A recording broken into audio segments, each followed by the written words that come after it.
Death on the Nile brought me back to the theaters, but how did it do? We're going to discuss that and also episode 7 of Peacemaker on today's episode of the Geek Watch podcast.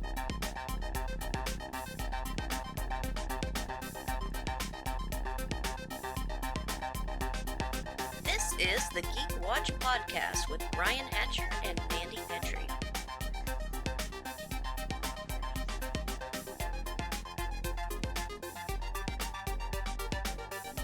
Greetings, Geek Watchers, and welcome to episode 138 of the Geek Watch podcast. I'm Brian Hatcher, and with me, as always, Geek Watch's own resident geek goddess, Mandy Petrie. Hi, Brian. Let's start out with Death on the Nile. Oh, yes. Which I did get a chance to see yesterday. And I'm going to talk about the movie in just a little bit, but there were a couple things that I did want to mention. One of the things that I noticed looking at the movies that are playing in the theaters is that there are a lot of films that are playing now that have been playing for a long time. Normally, back in the normal days, do you remember the normal days? A little bit, maybe. Yeah. I think we were allowed to meet up in large groups and stuff at one point of time. That seems vaguely familiar. But there was a time when movies would go into the theater and you'd get maybe about a month or so, and that would be it. And then other films would be there to replace them. Now, the way things are, because a lot of the studios are holding on to their movies because they're not sure about COVID and they're worried that we're going to get another outbreak. And so a lot of movies are getting a lot more showtime. Spider-Man's still playing. It's doing so well. It makes sense that it would still be there. But Ghostbusters Afterlife is still in the theaters, which surprised me. I've seen the DVD out. Yeah. Or Blu-ray, whatever they're called now. Yeah. Yeah. There was a limited release of Nightmare Alley in glorious noir black and white. Oh. It was a limited release, and they showed it at a theater here once. Oh. At 2:30 in the afternoon. Well, that's a weird time. Yeah, exactly. It's like, why would you do that? It made no sense, and of course, I couldn't go see it because it was the afternoon. I was at work, so I couldn't see it. Right. Hopefully, they'll release this version on a Blu-ray. Okay. That maybe there'll be a Blu-ray that'll have the color version and the black and white version. I mean, I wouldn't hope for any kind of a tragedy, but if content starts getting scarce, they may have to bring that out into bring it out into a wider release.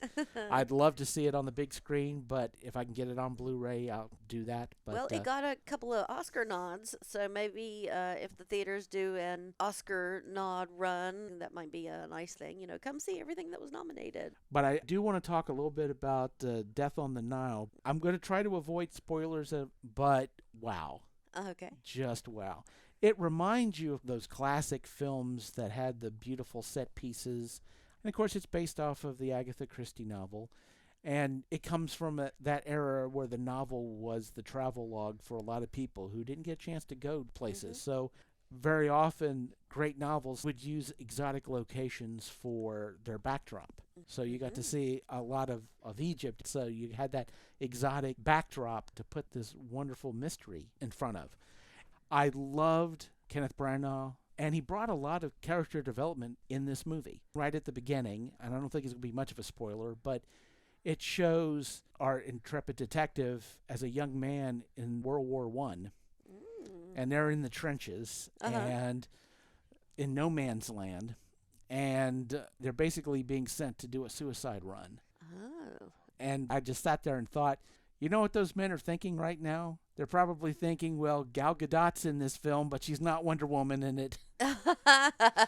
Damn it, we're in the wrong film with Gal Gadot if she was one, you know. So I thought about that scene in Wonder Woman. I'm like, wrong person. You don't have Wonder Woman and Branagh, who directed Thor, so he didn't bring him along with him. And No, that scene was wonderful because it not only showed his cleverness, but it also gave him literally and figuratively a wound that plays very much into the course of the movie. Oh, okay. What's really great about this film, and of course the Agatha Christie novels, is it does show the messiness of life.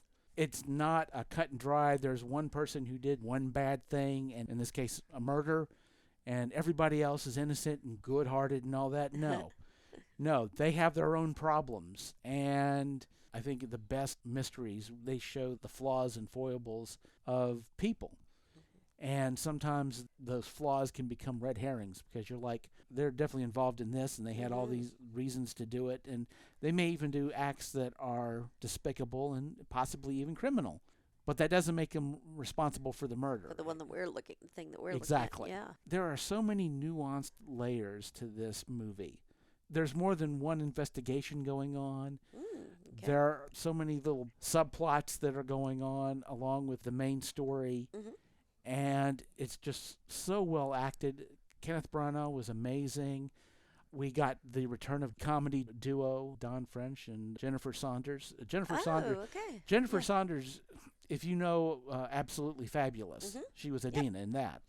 But they had a TV show, French and Saunders, where they did sketch comedy, and they were amazing. And we get to see the reunion of those two acting in this, and getting to see Russell Brand play a very laid-back role, very subdued, very shy character, very subdued. But Russell Brand has always been this huge, massive personality, and to see him basically play completely against type was brilliant. And I have to say, the standout actor in the entire movie had to be Miss Shuri herself, Letitia Wright.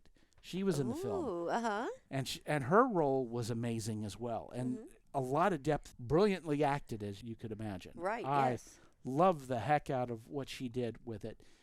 Of course, Gal Gadot, fantastic in the film. The character that she played in the film, so much intrigue, and you're just wondering what's going to happen next. I really enjoyed this film. It was a 2-hour film that just flew by. Excellent. So I really, really did enjoy that. I went to a theater that a friend of mine manages. I got to run into him after the film, and he mentioned to me the new Batman poster for the Batman, the Bat and the Cat, that poster. And he said, "Did you see the new poster?" And I said, "Yeah, I did. I did see it. It's pretty cool." He says, "Did you see the secret writing?" And I'm like, No. "Say what now?" He goes, "Come here. Let me show you this." And I'm standing a foot away from this poster, and I don't see anything. And he says, "Now, crouch down a little bit and look at it. Look up at the poster with the reflection of the lamp." And I could see a different gloss in the poster, and it was writing on the poster. And the writing said, it was like the Riddler scribble. Yeah. "You are also involved. Find out why." And then it had some of the code that the Riddler's been using, the code message. I don't know how much you've been following with the Batman, but it's really obvious that in the Batman, the Riddler is set up very much like the Zodiac Killer. So that's been a lot of his modus operandi is the Zodiac Killer, which makes a lot of sense if you know anything about the Zodiac Killer. He was all about leaving clues and codes and puzzles and daring the police and the newspapers to find him. And so basically this code, somebody actually managed to work this out. I was looking online. Not a lot of people seem to know about this, but there have been a couple people who noticed. Apparently the scribble is also UV sensitive. So if you take a UV light, you take a black light, it'll glow. And if you figure out the code, it will send you to a website that is basically the Riddler asking you riddles through a like an old school internet text interface. So I thought that was really cool. It is very neat. It's a very interesting interactive. Yeah. It's an interesting marketing thing because the only reason my friend knew about this is because he was taking the poster out of the tube to put it up. And the light just happened to hit it in the right way, and he noticed the... yeah. I mean, otherwise, you would not be able to see this. I was standing right in front of it, not even a foot away, and I couldn't tell. It was only because of the different gloss that I was able to read it, you know. But they didn't tell anybody about it. And like I said, except for maybe one video I saw on YouTube where somebody else found it, not a lot of people are talking about it. Wild. There's a painting of an aristocrat, and if you turn it sideways, there's a skull that you can't see unless you turn the painting sideways. That's what that reminds me of. Oh, yeah. But I think this is great marketing, especially because of the fact that they're not really advertising this. This is a special thing for people to find it. It's an Easter egg. Yeah. And especially with the theme of the movie, I think it's brilliant. Yeah. And it's not very often that I say marketing that Warner Brothers did was brilliant. I realize that, but apparently they did. But talking about DC and heroes, they came out with the new trailer today, The World Needs Heroes, which normally I would just say, hey, no they don't, because Marvel's taking care of that. No problem, thank you very much. But They're really wanting to promote these films that are coming out in 2022. So we finally got to see some of the footage from Black Adam and some of the footage from Flash and, of course, the Batman, which we've seen a lot more of that. Yeah. But we also got to see a little bit of footage from Aquaman and the Lost Kingdom. So they're really pushing the films that they've got coming out, and they're doubling down their efforts. In their cinematic universe. Hopefully, they're going to be able to really get some momentum going. Again, with COVID, there's no telling if the release dates are going to stay constant, if we're going to get to see all these films in 2022. Now, they're saying we will. The other question I've got is this going to be more HBO Max fodder? Now, my understanding is movies are getting 45-day releases, theaters only, from now on, and that we're not going to be seeing these films simultaneously in theaters and on HBO Max, which I think is a good thing for the studios, but I got to wonder about some of these films like Dune and The Matrix. I'm wondering if we're not going to start seeing some lawsuits. Ooh, Because like, why didn't we get that? Why didn't we get that 45-day? Now, movies like Dune, I don't think they're going to care too awfully much because they made good money. Mm-hmm. Movies like The Matrix didn't. Yeah. Because what are you going to say? It wasn't a good movie, so it wouldn't have made that kind of money anyway. Well, we don't know that. We don't know what kind of money it made because it never got the opportunity. Mm-hmm. So it's all speculation. I guess we will find out in the next few. But what we do have on HBO Max makes me very happy. So, oh yeah, whatever they're giving us, we will take it. I'll take it. We will definitely take it. Now, speaking about what's on TV, I did want to take a moment to say that I have seen more episodes of Vox Machina. Oh, I haven't gotten back to it yet. How's it? Is it doing any better for you? Yeah, it's starting to grow on me for sure. I will say that this would have probably been more enjoyable if I had watched any of the Critical Role episodes. Mm-hmm. I'm not saying that it's crucial, but I feel like you're definitely going to enjoy it more. Okay. If you go on Nerdist, they do all these videos on the Easter eggs. Oh, okay. Like tons of Easter eggs in there. And I'm sure, if you're a fan, you enjoy seeing those Easter eggs too. But they're not going to be anything that I recognize because I haven't watched the show. Mm-hmm. Although I have to say this, and maybe this is me growing as a human being, there was a time where I would have said that that's a flaw of the show. If you need to know Easter eggs to get the full enjoyment of the movie or the TV show, that's a failure because everybody should be able to enjoy it without knowing all the cursory stuff behind it. Mm-hmm. I would have said that in the past. I'm feeling like maybe I'm mellowing as a person. Okay. I don't think it's that important anymore. I feel that even if a show absolutely requires you to have read something or to have seen something, to even be able to get into the show, it's not as big a deal as I think I would have thought in the past. And I think the reason for that being is I've come to an understanding that making a show that's fan service for people who have been with you for a while isn't a bad thing. Mm-hmm. Especially if the audience for what you're doing is big enough to justify creating it, then I don't think it really matters that not everyone can get into it if they don't know the source material. I think that to say you can't make a TV show or a movie based off of a property unless it can stand completely by itself is the same as saying I don't want to open a Mexican restaurant because what about the people who don't like Mexican? Well, they can eat somewhere else. Yeah. So I see that if the market is big enough for it, as long as there's enough people who will enjoy your content that justifies making it, go for it. Okay. We are living in the world now where it's so much easier to get an audience, and we need to take advantage of that. And that may mean creating stuff for niche audiences. Mm-hmm. And niche audiences should be able to have stuff made for them. But this show's growing on me. It's not like the greatest thing that I've ever seen on television, but I'm enjoying how the story's developing. Good. But let's talk about the greatest thing that has ever been on television.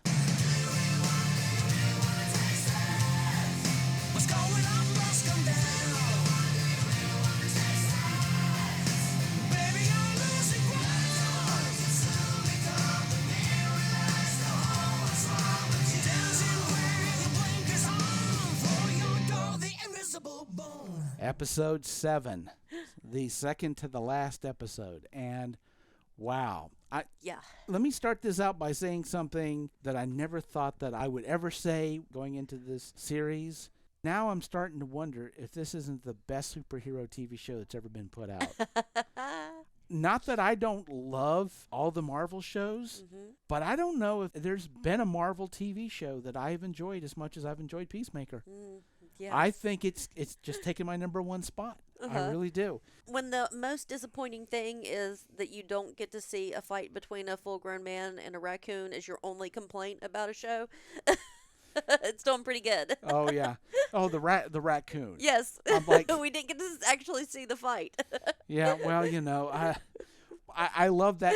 I love that Guardians nod. I just love it. It's like raccoons are badass. Yeah. That's exactly what I thought would happen if someone tried to pick up a raccoon. Pick up a wild animal. Exactly. But what I loved about the episode, and we're going to go into spoilers, obviously, but I love how they use that personal battle with White Dragon, with Chris's father, to be the setup for the final battle. I was wondering how that was all going to work, and I like how they basically split it up to have the penultimate show be that fight, and for Chris basically to get that victory. Yep. But wow, that scene. I really thought that we were going to have the dragons versus the butterflies. So that came as a shock to me. But, it was just so, like, you want to cheer, but it's so heartbreaking at the same time. And that's what's so amazing about it. And it's such good actors. Even Robert Patrick. Thank you for making me hate you. Thank you so much. And, gosh, that just gut-wrenching. And it was beautiful. Beautiful to watch. How dare a show try to make me cry twice over CGI characters? Oh, gosh. I'm not saying that I did. I'm not saying that happened. But I'm not saying it didn't. I'm saying it didn't. I may be lying my ass off when I say it, but I'm saying it didn't. But the butterfly? Yes, Damn. just that reach out little fist bump. Ugh. That, and then Eagly. I thought we lost Eagly. I really thought that we had ended Eagly. But the moment and the hug and the callback. That callback. Well, if you don't want to believe in miracles, that's on you. I can't believe I was so moved by something that on the surface seemed so silly, but daggone, what a punch. Yeah. What a punch that was. And then the reveal of the cow. Yeah. And apparently, Insectosaurus from Monsters vs. Aliens is hidden away to feed the butterflies. I'm glad you mentioned that because I looked at that thing and that thing seemed terrified to me. Yeah. Oh, yeah. I mean, it feels to me like this thing is a victim. That's what I was expecting of the cow the whole time. This was not. Yeah, this is an unwilling creature that's being used by the butterflies. And so that's going to be the question. Do we get a moral dilemma at the end? It's like, we need to kill this cow to stop the butterflies, but this cow's a victim. Yes. This seems like a very Doctor Who plot to me because we've seen similar things like that. I'm thinking the Ood.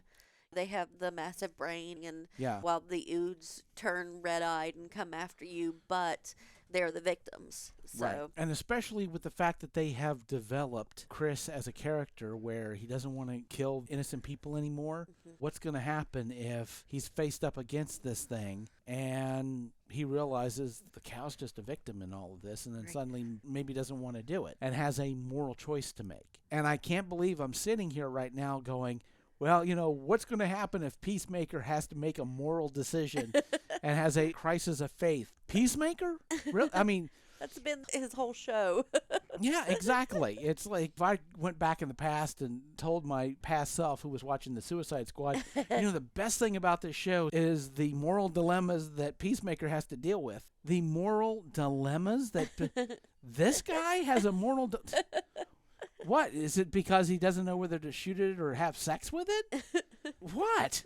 What possible moral dilemma could a character this bankrupt be? Well, he does have that prayer with God talking about Eagly and all the things that he would, exactly. Whether, having now, sex with the admittedly, ugly girl. Exactly. The sex with an ugly girl. So, I mean, it's like we're not jumping the shark going, well, he's a completely moral paladin type character. He's just not. He's still who he is, but he's really developed as a character. And we only got one episode left to see where this goes. Yes. But I do hope we get a season 2. I do too. And I really keep do. thinking about that. I hope so. At this point, I can't imagine what they're going to do in the final episode. And to be honest, unless they absolutely just wreck the final episode, if somehow, after all of this, they can't stick the landing, which I would be shocked, but man, would I be disappointed.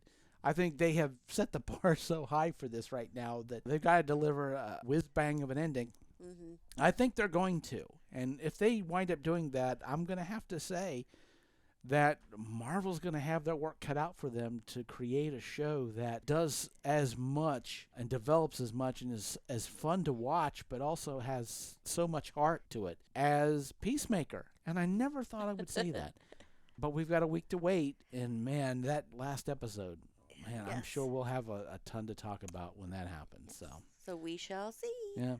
And with that said, we come to the end of episode 138. Thank you for listening, and tune in next time for the latest in geek news and views with the Geek Watch podcast. For Mandy Petrie, this is Brian Hatcher, reminding all the Geek Watchers out there, we're all geeky about something. Be proud of yours. See you next time. Thank you for listening to the Geek Watch podcast. If you enjoyed this program, don't forget to like and subscribe on your preferred platform and share this podcast on your social media. For links to all the ways you can listen to the Geek Watch podcast, as well as leave comments and suggestions, visit our website at geekwatch.net. The Geek Watch podcast is a Hanging J production.